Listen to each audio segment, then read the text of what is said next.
Vous êtes toujours dans le bœuf politico-historique, mais qui va plus parler d'actualité, l'actualité récente sur le continent africain. C'est quoi? C'est une négociation qui a eu lieu entre le président de la République démocratique du Congo, Félix Tshisekedi, et son homologue Xi Jinping de Chine. Nous allons essayer de décortiquer ces accords-là pour vous permettre de comprendre ce qui s'est vraiment dit là-dedans, ce qui a été noué dans ces accords-là.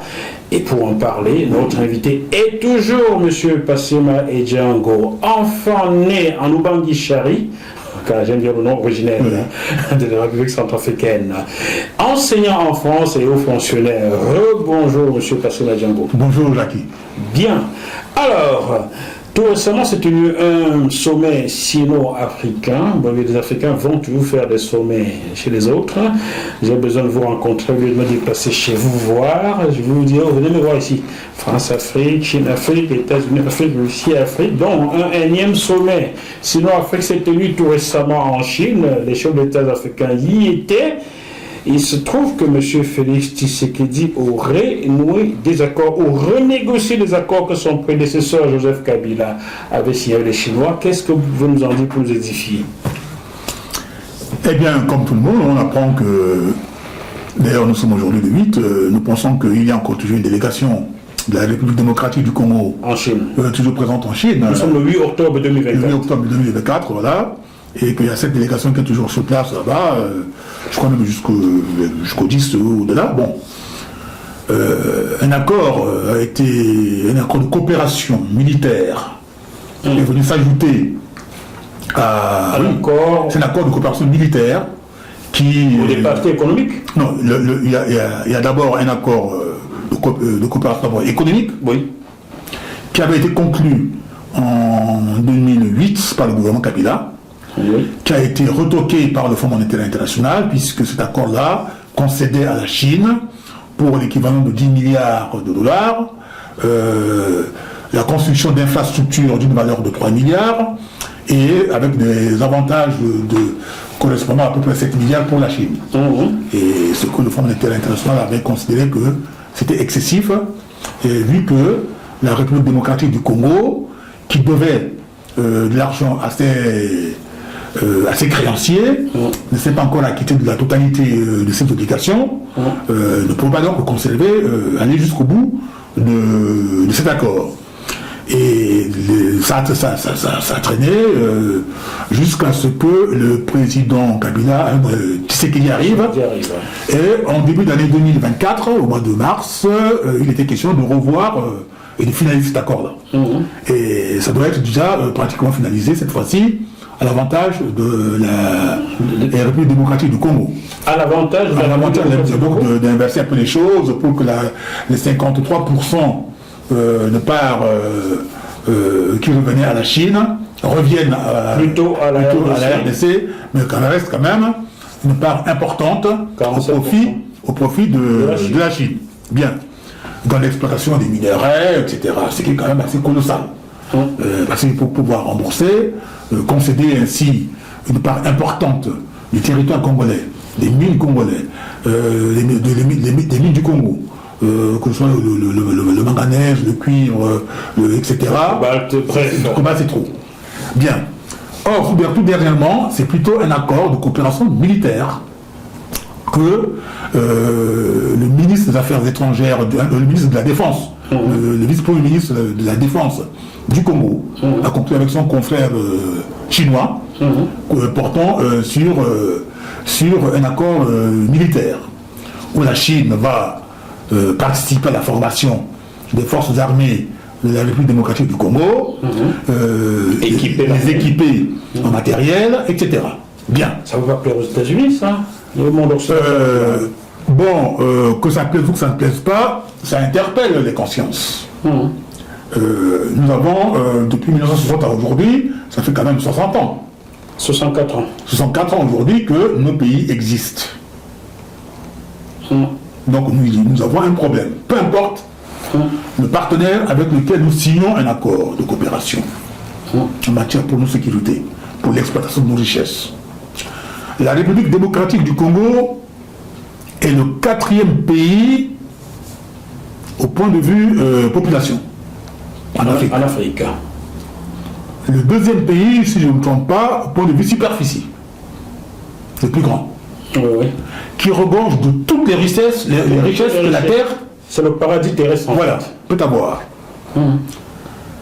La République démocratique du Congo a des pays voisins, à peu près entouré de 10 pays voisins. Bon, il y a, je dirais, 2 petits pays. Ouais, le Rwanda et l'Ouganda, les frontières desquelles il y a des problèmes. 18 millions de morts, c'est pas des petits problèmes. Non. Des petits pays, Rwanda et Ouganda, qui lui créent d'énormes problèmes qui aboutissent à l'extermination des millions de populations, des millions d'habitants, des millions de personnes. Ouais. Il y a un problème d'organisation pour nos frères congolais, comme pour d'autres pays de la région nord-africaine. Nous sommes confrontés à un problème d'organisation, de gestion. La question que nous nous posons, c'est de savoir où va notre argent. En plus d'un demi-siècle, c'est la vie des hommes, ça. 60 ans, 64 ans. C'est toute une génération. Où va l'argent du pays? Oui. Pourquoi est-ce que nous ne sommes pas capables d'acheter des équipements, d'organiser nos armées, nos services de sécurité de gendarmerie, de police, de douane, de la marine? Il y a, en République démocratique du Congo, des cours d'eau qui sont pratiquement des mers intérieures. En effet. Susceptibles d'offrir des espaces de navigation. Tout à fait. Maritime. Le lac Kivu, malheureusement, le jeudi dernier, il y a eu un accident sur le lac Kivu où un navire qui accostait vers Goma a chaviré avec plus de 450 à bord et le navire a sombré au fond du lac. Et bon, on n'a pas encore réussi à récupérer tous les corps. On a sauvé quelques personnes, mais c'est quand même dramatique. Et ça nous préoccupe. Nous en sommes malheureux. Alors que en République démocratique du Congo, il y a des milliardaires. Qui sont au pouvoir ou non au pouvoir, il y a des milliardaires dans ce pays qui ont des revenus importants, qui peuvent créer des compagnies de transport maritime, en effet. Avoir des navires modernes. Des Congolais ont les moyens financiers pour construire en République démocratique du Congo un chantier naval pour la construction des navires. Vous me permettez de pousser un coup de gueule là à l'endroit de ces milliardaires congolais. Arrêtez d'aller acheter des terres au Texas, aux États-Unis avec la société de ce Camerounais là. Investissez dans vos pays. Vous achetez des terres aux États-Unis, pourquoi? Le Congo ne vous appartient-il pas? Pourquoi vous allez acheter aux États-Unis? Pourquoi vous sortez l'argent du pays pour aller aux États-Unis, au Texas? Si les Congolais ne sont pas au courant, venez le voir, je vous indiquerai jusqu'au nom des personnes, car je les connais. Oui, bon, on a beau dénoncer, mais ce n'est pas spécifique aux Congolais. Ce que vous évoquez, mais c'est le comportement de tous les Africains. De tous les Africains. Vous avez des richesses financières. Vous pouvez créer sur place dans vos pays africains, eh bien, le Las Vegas africain. Vous pouvez créer le Dubaï africain au Congo. Vous pouvez créer le Monaco africain dans un pays africain, au Cameroun, au Gabon, ailleurs, dans vos pays. Qu'est-ce que vous allez chercher chez vous? Vous avez l'argent. Hein? Il faut... La question c'est quoi? C'est... Et l'État congolais. Mais le ministère, nous invitons le ministère congolais de transport à créer une compagnie nationale de transport maritime. Ça a été évoqué avec les partenaires chinois. J'ai publié quelque chose là-dessus. Voilà, avec des navires modernes, sûrs, pour contrôler. La question qui se pose, c'est quoi? On nous parle maintenant, dans cet accord, nous revenons à l'accord militaire de coopération. Mais il y a un problème. Lequel? Il y a un problème lorsque un pays aussi peuplé que le Congo, qui est capable d'opposer à chaque élément du M23 en face de chaque élément du M23, le Congo, au moins 100 personnes, peut présenter 100 personnes. Minimum. Oui. Face à chaque élément du M23. La question, c'est une question d'abord de responsabilité politique et d'organisation. Il s'agit de faire en sorte que l'armée congolaise soit épurée de ce que les frères congolais nous présentent comme étant des traîtres, qui infiltrent à l'armée et qui jouent le double jeu en faveur de l'ennemi. Mais dans toute armée, il faut travailler les services de renseignement militaire efficaces, en accord avec la classe politique qui dirige le pays, la police militaire. Lorsque vous dépêchez sur le terrain, sur le front, des troupes, il faudrait que ces troupes-là soient accompagnées par une intendance, bien équipée, bien nourrie, soignée. Et au fur et à mesure, construire des casernes, des bases militaires modernes, bien équipées. Pas des bases étrangères, hein, des bases... Non, des bases militaires constituées de soldats, des soldats. Bon, si vous avez quelques éléments étrangers qui sont là pour peut-être vous aider à former vos gardes, bon, ça peut se faire. Dans les accords que vous signez. Mais par contre, la base militaire, vous construisez des bases militaires dans lesquelles les soldats, avec toute leur famille, peuvent être en sécurité.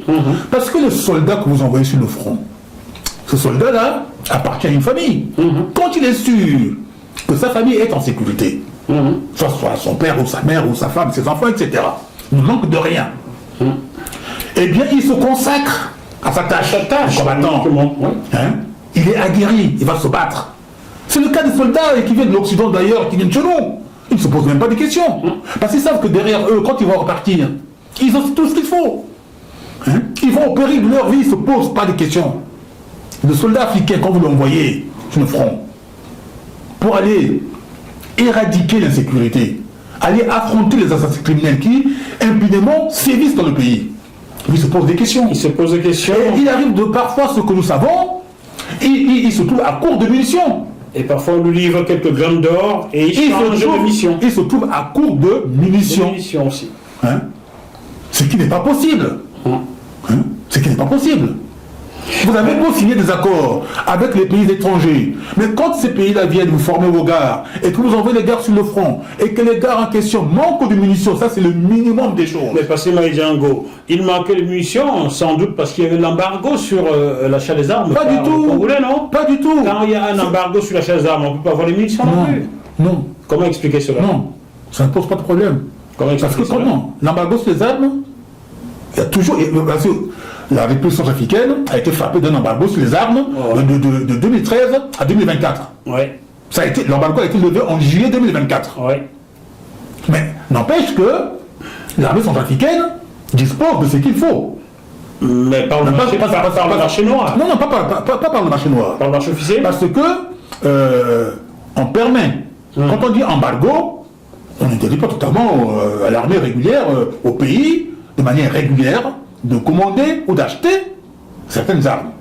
Ou d'en fabriquer peut-être? Non, pas d'en fabriquer, mais d'en acheter. Ah, ils n'ont pas le et si vous pouvez en fabriquer, vous pouvez en fabriquer. Ça, c'est autre chose. Officiellement. Parce qu'un embargo, quand vous pouvez en fabriquer, vous achetez les éléments pour vous permettre de fabriquer. L'embargo interdit que, bon, là, il ne faut pas que les armes circulent n'importe comment. On limite les choses. On vous interdit un certain nombre d'armements, etc. Certaines acquisitions. Et on vous fixe un quota en fonction de vos besoins. Mais ce qui se passe dans notre pays, enfin dans nos pays, pratiquement le cas du Congo, eh bien, lorsqu'on parle de pénurie d'armement, de munitions, mais c'est parce qu'il y a embargo sur les armes. C'est que le pouvoir en place, mais le pays sous embargo, mais il signe des accords avec un pays qui va lui fournir des armements. Mais ça se fait de manière légale. Ça ne contourne pas l'embargo, cet accord-là. L'accord qui est signé, c'est un accord entre deux pays. Si la Chine doit livrer des armements ou du matériel, ça va se faire dans un cadre légal. Vous voulez donc dire que ce sont les autorités congolaises qui commandaient pas les munitions? Ce qui se passe, on commande les munitions, ça arrive, il y a un dysfonctionnement au point de vue organisation, écoulement, il y a des trafics en tout genre qui se font ou des choses qui sont détournées, du matériel qui sont détournés, qui n'arrivent pas aux troupes sur le terrain, et tout cela. Donc il y a tout ce dysfonctionnement. Alors, il faudrait vraiment que le Conseil national de sécurité du pays puisse se saisir de l'affaire à bras le corps. Hein? Parce que ça a trop duré pour le pays, pour le peuple frère du Congo. Et nous disons, le Congo doit pouvoir envisager de signer des accords de coopération militaire avec les pays voisins. Coopération militaire avec ces pays-là qui l'agressent depuis Mais non! Le Congo est entouré d'une dizaine de pays, 10 pays. Nous avons l'Angola, nous avons le Congo-Brazzaville, la Centrafrique, le Soudan,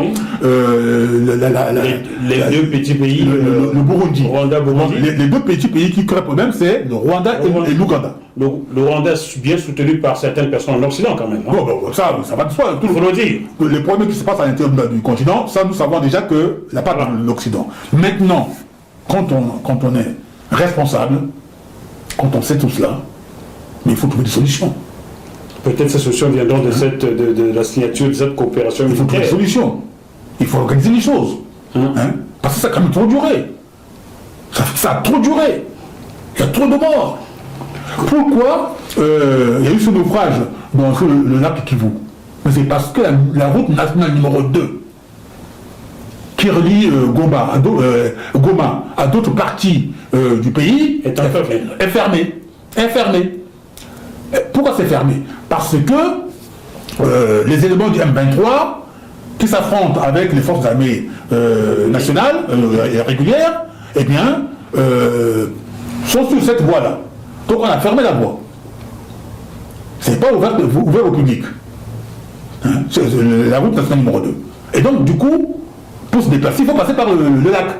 Il faut passer par le lac, on utilise ces navires qui ne sont pas aux normes. Un navire qui est supposé avoir une capacité d'accueil de 100 personnes, on en met 400. Et les gardes, les éléments de la marine, qui sont supposés contrôler la capacité et le nombre des occupants, prennent leur petit billet. Eh bien, la corruption aidant, voilà un autre problème récurrent à l'ensemble des pays noirs africains. Le Djoliba, au Sénégal, on s'en souvient. Voilà, la corruption.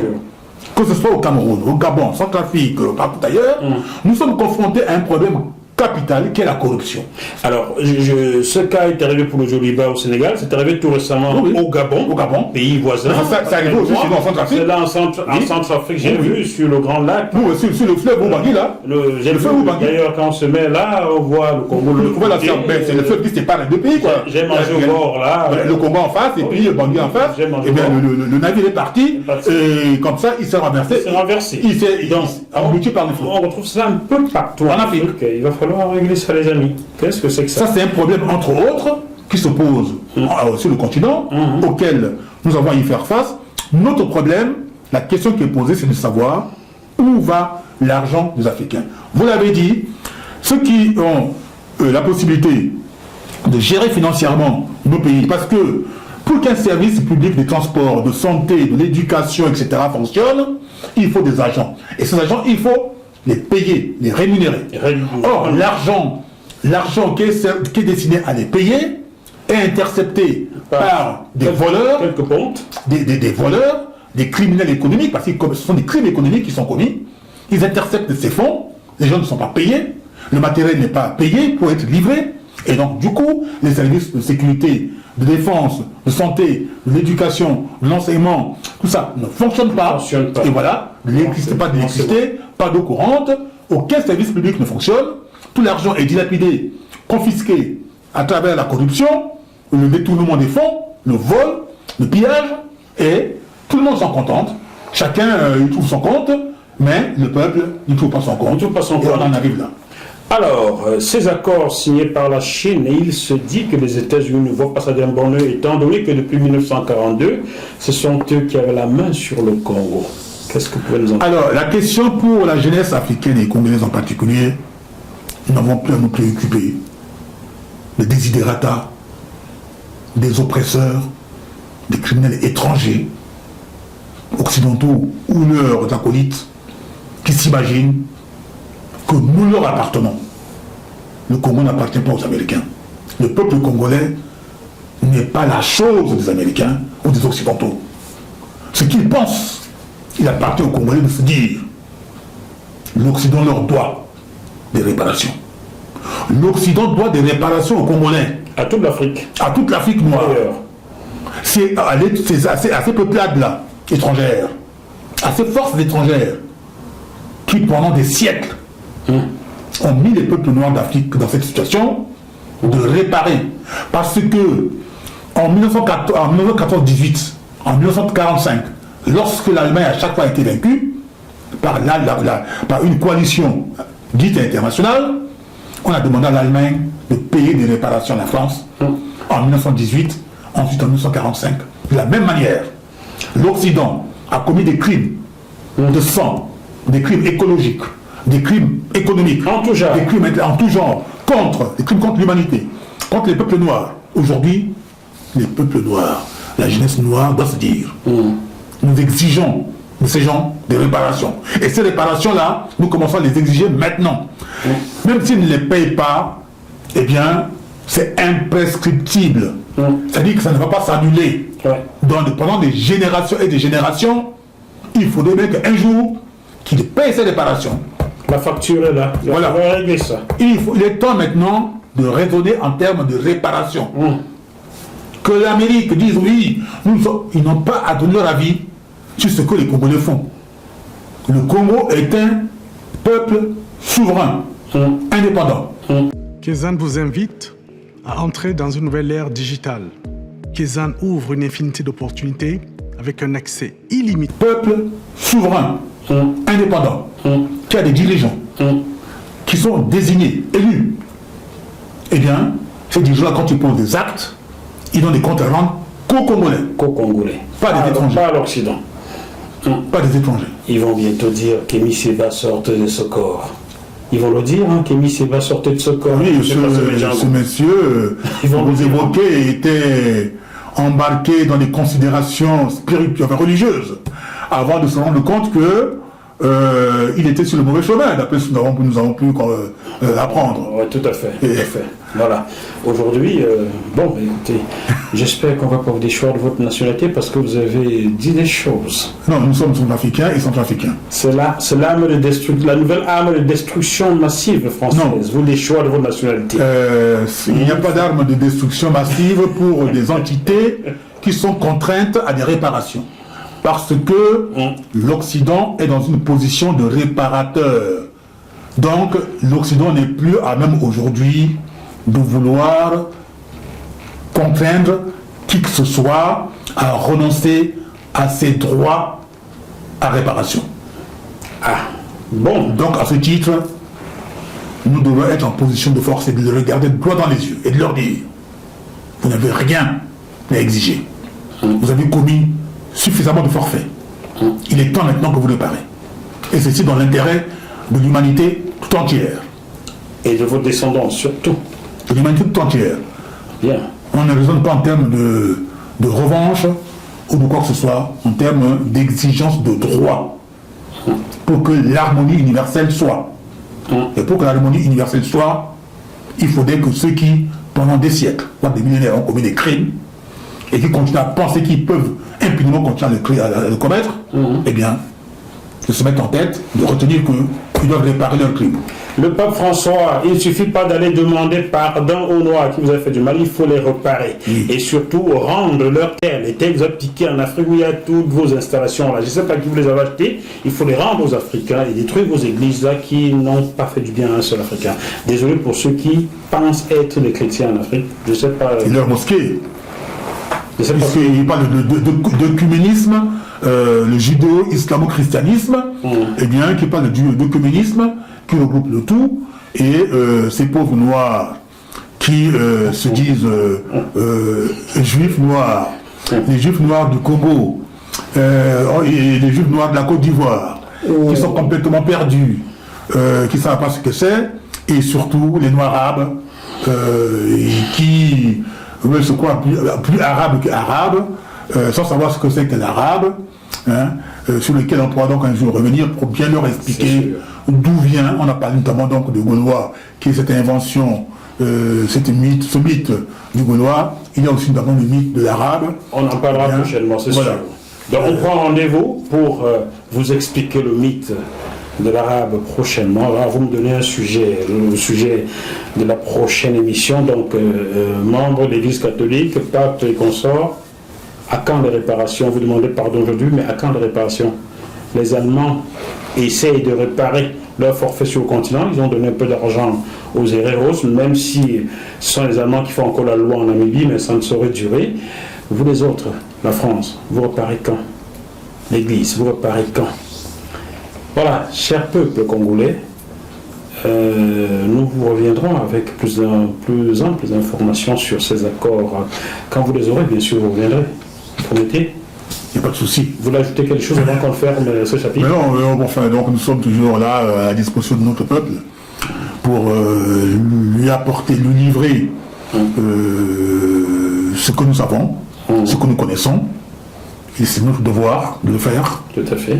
D'échanger avec les uns et les unes, et d'éveiller les consciences, de les interpeller, de dire à tous, à toutes, qu'il est fondamental de s'éveiller, de procéder à la reconquête de notre identité, de notre grandeur bafouée, de rétablir notre glorieux passé et d'occuper la place qui nous revient pour le présent et pour le futur.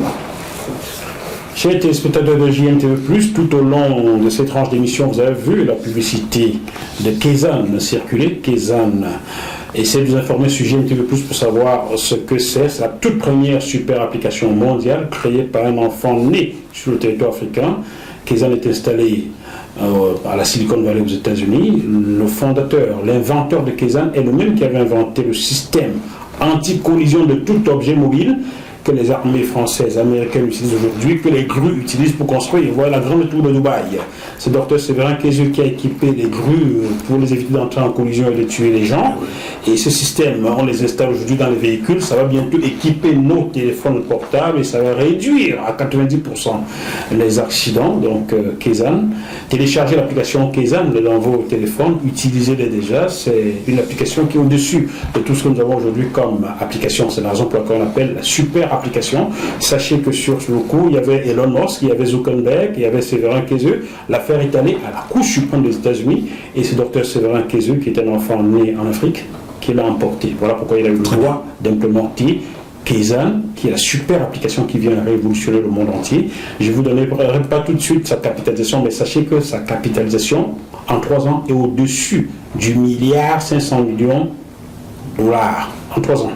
Vous allez en entendre parler dans les prochains mois. Merci beaucoup pour votre attention. On se retrouve sur ce même média JMTV+, mais avant, si vous avez des questions pour M. Patient Django, écrivez-nous via jmtv+.com, vous trouverez l'adresse email, envoyez-nous vos questions, nous vous inviterons, nous ferons voilà, vous viendrez leur répondre car vous appartenez aux Africains, je crois. Oui, bien sûr, donc on appartient à la famille. Nous sommes membres de la famille. Tout à fait. Merci beaucoup à vous, M. Django, d'être venu à cette première sur JMTV+. C'est moi qui vous remercie. J'espère vous garder très très longtemps. Je vous souhaite de vivre encore au minimum 25 ans, car on a besoin de personnes comme vous sur cette terre. Un dernier mot à l'endroit de vos enfants, de nos frères africains. Eh bien, je dis bonjour, bonsoir à tout le monde, et de s'investir dans la recherche des connaissances, des savoirs et des exigences à l'égard de nos agresseurs, de nos oppresseurs, de ceux qui ne se rêvent qu'à nous anéantir, à nous soumettre, et surtout de vous affranchir de toute velléité de soumission, de rester éveillé. Merci beaucoup, M. Django. Merci à vous, chers téléspectateurs, de nous rester fidèles. Abonnez-vous, partagez la connaissance. On se retrouve dans quelques jours, peut-être avec M. Patient encore, ou avec un autre invité. D'ici là, malgré la situation extrêmement compliquée un peu partout dans le monde entier, gardons quand même la banane. À bientôt. Bye bye.